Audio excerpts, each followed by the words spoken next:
Hi everybody, hope you had a good time last night. I was going to have a debrief with you and have a chat to you about what I was watching about trim and a few other things.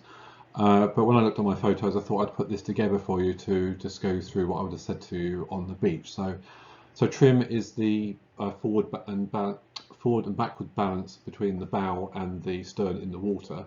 And that's what I was trying to talk to you about as you went upwind on the triangles. So I'll just pick up the pen here. Here's Tess, and I asked her to actually sit way back in the boat just to get a photo of what happens. And what we've got here is a huge mound of water building up behind the boat. So what's happening is the water is coming under the boat and it's been forced down by the back of the boat, which is low in the water, and then it's popping back up again. So you're actually displacing more water than the actual volume of the boat because it's been accelerated under the back of it. So if we have a look at the Fusion, it has this really wide flat area which makes it a nice stable boat to sail. Also, when it picks up speed, it can plane along nicely on this flat area. But in low winds, when you're going slow, especially upwind, you've got this big flat wide surface area which you then push down into the water. Not very much because it is a big surface area, but just by half an inch or so, which Tess was doing, and it creates that huge subduction of water under the boat, which then pops up, and that's all friction and drag and makes the boat go very slowly, makes it quite sluggish to try and steer as well. So what you want to do is, if you look at the Fusion is a training boat. It does not have a very fine bow, but even here it has a nice sharp end here, and when you push that down in the water, you're actually displacing the same amount of water, but the surface area is much lower, because it's a it's a more square volume.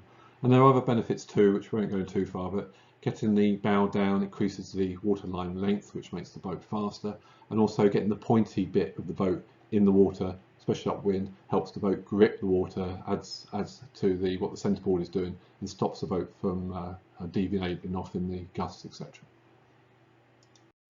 So here we are with Amy. Now, looks like she's going on quite nicely, she is. But I just caught her here. You've got this mound of water up here again, and that's being caused because Amy's not sitting further enough forward in these light conditions. So in lasers, if you're going upwind in light conditions and you're comfortable, you're not further enough forward. You need to sit on the cleat and be right up by the centreboard. The heavier you are, the further up you have to sit. So here's Tess now with the Fusion with the bow pushed down in the water. She's up by the centre kicker. Could go a bit further, but should be able to hear in light winds the front of the bow going through the water, so it's kicking it up here, and that's what you need. And then when you go back and have a look at the stern of the boat, you can still lift it slightly higher. See here, it's still dragging the top of the water, but there's no mound here, there's no bubbles, it's not making any noise. So in light winds, you want the noise in the front of the boat as you're going along. You don't want to hear anything from the back. So here we are with the laser. Again, fractionally, could still come out fraction further. This is one of the old club lasers, so it might just be a lot heavier than what it's supposed to be designed. But again, you can just see it's just dragging the water here. Just on lasers, you just want that the whole of the transom just showing, and then that would be perfect. This picture, just to put in, this is more to do with balance. The boat's heeling a fraction, almost to the point where you couldn't actually tell it's heeling, and you can see now it's actually dragging more water here on the side because you've got this gap over here, so it's pushing this down further. It's creating a few bubbles here, so you are creating drag, and more importantly, you can see the water now is building up on the side of the rudder. So as you heel away, the boat will want to go towards the wind. We'll talk about balance on another time, but when you're looking at the wake out the back of the boat, you want to even either side of the rudder. And then finally, ironically, it's always the way when people react, so they actually sail better.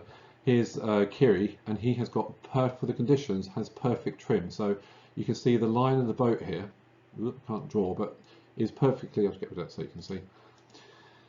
It's nicely lined up with the water. You can see the bow is, the bow is nicely down in the water, and if we went around the back here, you can actually see there's a gap now between the back of the transom. Perfect. That will sail really nicely. It'll be nicely balanced, and it'll be quicker. And then if you compare that to, I think this is Dave behind here, he is sitting all this way back here. If I draw a little arrow. So you can see now, if you compare the fronts of the two boats, if I clean this one off, yeah.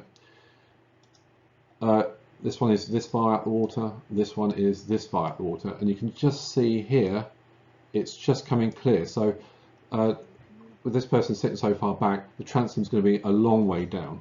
Okay, so it's a nice comparison of the two. So in light winds, you've got to get that forward, you've got to get that bow down, especially upwind.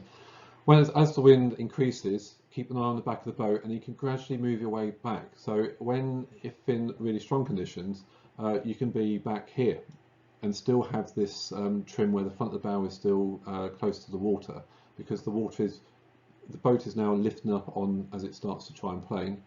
And if you're going downwind, I don't think I've got a picture of it, you need to sit further back, because as the sail is round on the side, it's got leverage. The wind is leveraging the front of the boat down. So, but as the hopefully, if I come out with you for another evening, maybe next week, we can have a look at that if the wind is stronger. So, hope to see you then.